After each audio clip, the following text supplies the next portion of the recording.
गुप्ता।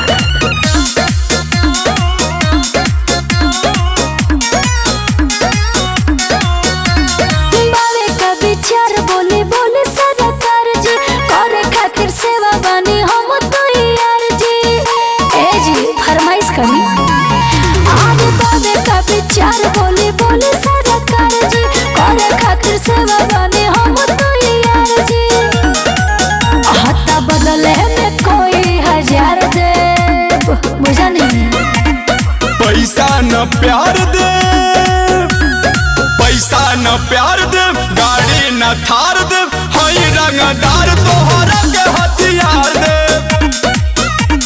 पैसा न प्यार दे, गाड़ी न थार दे, हई रंगदार तोहरा के हथियार दे।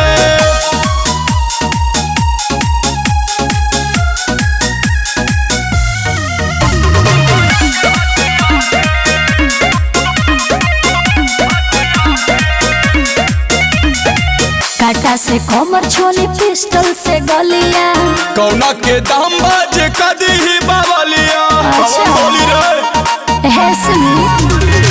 काटा से कमर छोली, पिस्टल से गलिया, कौना के दाम बाज कदी ही बावलिया। हाथी चुमा के लिया ये उपहार दे। बोली पैसा न प्यार दे, पैसा न प्यार दे, गाड़ी न थार दे, हई रंगदार तोहरा के हथियार दे।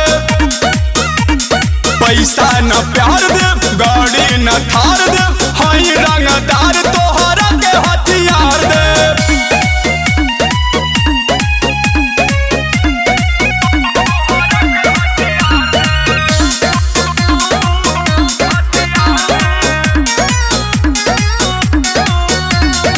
लागेला डर बड़ी रौरा तो सोच कर, लुटी जवानी आज राइफल के नौकर, लुटा जाइबू हो।